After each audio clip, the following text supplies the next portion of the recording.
Oh yeah, now I'm ready. Let's go.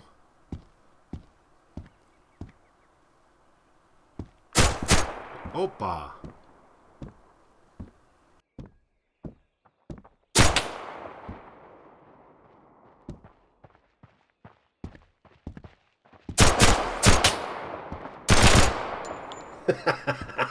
Russian faggot.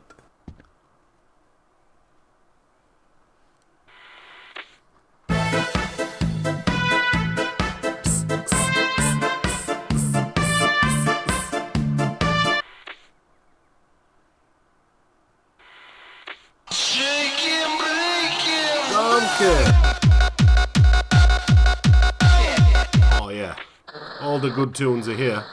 Раз, это хардбас, все в спортивках Адидас. И на Найке пацаны, слушаем хардбас басы. Этот стал любимый, ждем всех. Enough of that. Well, yeah, I'm recharged into the fray. Let's do this.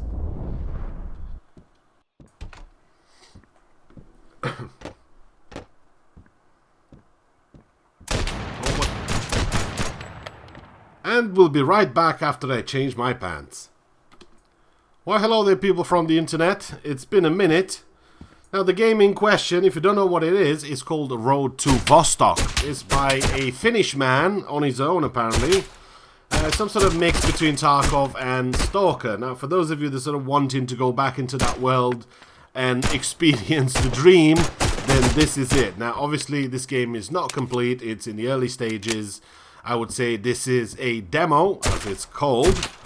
There's 4 different maps altogether. You can go in, there's a couple of quests, there's a couple of things that you need to do, loot, sort of build things.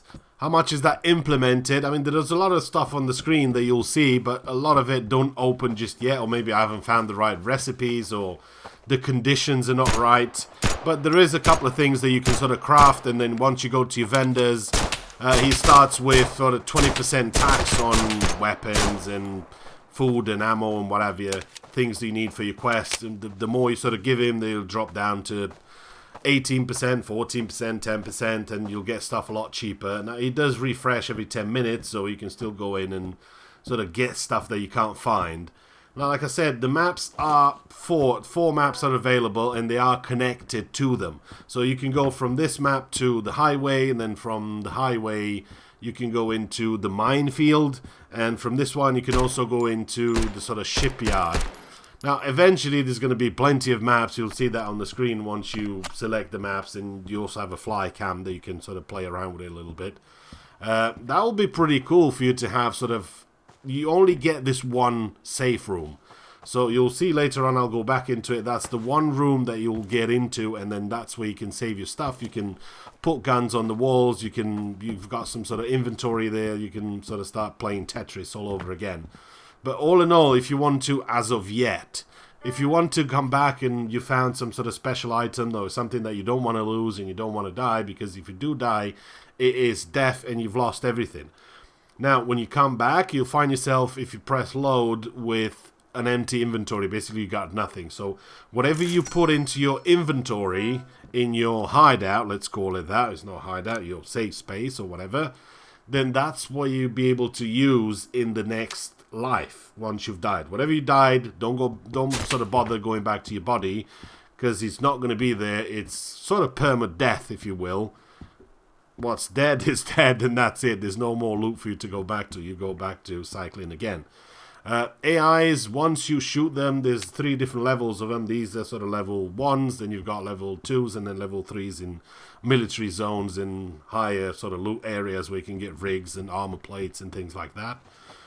So that's kind of your basic. Now, once you go into your menus, you can change these to sort of night. You can dusk, dawn, thunderstorms, lightning, all that sort of stuff, winter, blizzards.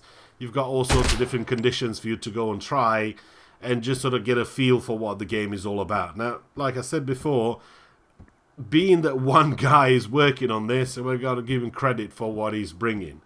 There's a couple of things I'd like to see. I'd love to see a lot of things implemented into game, but I'd realize this is early game. I mean, this is not a paid game. It's a free demo. You can go in and play it and try and just see what you think, and then just give that man some feedback, and then that's that. Although I'd love to see a lot of things implemented, like co-op, so you can play with a friend and just mess around and do things. I still think just leave that for a while. He's going to get there. He's going to get there. It's probably going to take him some time. When he has time, he'll work on it. But all in all, you'll go back into that world, and it automatically felt like Stalker, the early sort of days of Tarkov, when there was no insurance. You couldn't insure shit. If I die, I died, and that's it. So that's kind of what brings me back to it. Also, there's plenty of scopes, plenty of other things that you'll get and unlock later. But for me, I still feel like the pistol is the way to go, just because it's more of a challenge, it's sort of harder, and it makes it a bit more fun. Now, I'm yet to play this at night. I've sort of tested it a little bit just to see how it works.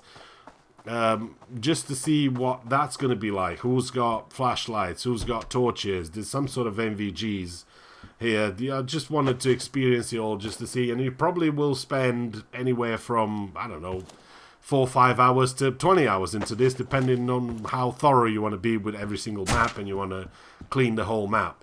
Now, there is, like I said, in these 4 maps, there is a set number of AIs. Say, I don't know, 10 to 15, I think I killed once on this map, and then nobody spawned anymore. But if you go back into your safe house, or you go into sort of another map, when you come back, they'll reset and they'll start spawning again.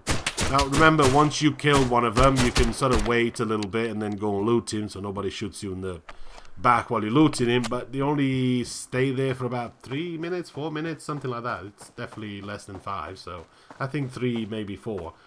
You can go in and you can loot his body. Maybe he's got some ammo on him, maybe he's got a gun, maybe he's got a couple of things you can take. And the same thing with the backpacks. You'll see I'm a little bit overweight with all that gear that I'm carrying. Go back to your stash house, dump a few things, and then go back out. Or if you find a backpack, all you do is equip it, and instead of the original 10, 15, 20 kilos, the more you put on, so if you put a jacket on, it gives you like 5 kilos or 10. If you put some jeans on or whatever, that gives you another 5 kilos, and so on and so on. But basically, you need a backpack, although it's not the backpack that you normally used to, that you open and you put things in. It just gives you more kilos, if you will. So that's kind of the way it works. I found myself sort of managing the inventory, going around the edge of the map, seeing where everything is, what you can loot. I mean, ammo is pretty scarce. Most of these guys won't really have any ammo on them. Sometimes they do, sometimes they don't, but mostly they don't. So you can just pick up his gun, unload it, take 3, 5, 10, whatever bullets you have in there, and then try and manage that as much as you can. So you will eventually sort of get to hoarding and things like that, but in the beginning it's quite fun because you got to manage everything, and it sort of brings you back to a simpler time. Now, did I mention that there's accordion, guitar, harmonica that you can all play in the game? At the end of the day, when you've done your business in the zone, I mean, there is no zone and there is no anomalies, but wink wink, Finnish man, it's gonna be good for you to just play a tune, enjoy it, and just call it a day. So clickety-click to Steam and get yourself the game and enjoy it and have a bit of fun with it. Here's a quick little preview of the maps and whatever thing else is available in the game. Hopefully you've enjoyed the video. I will see you later.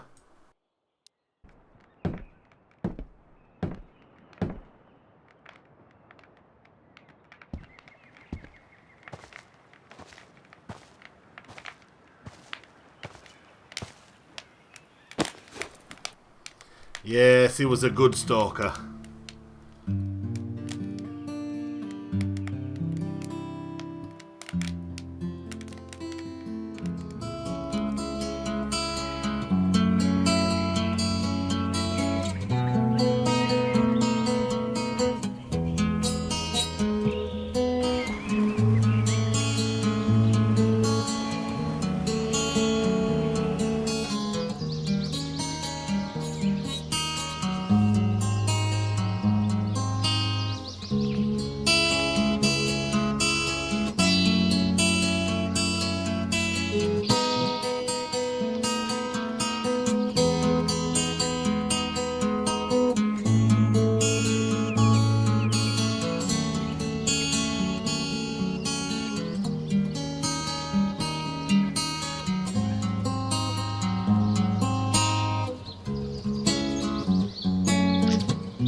Thank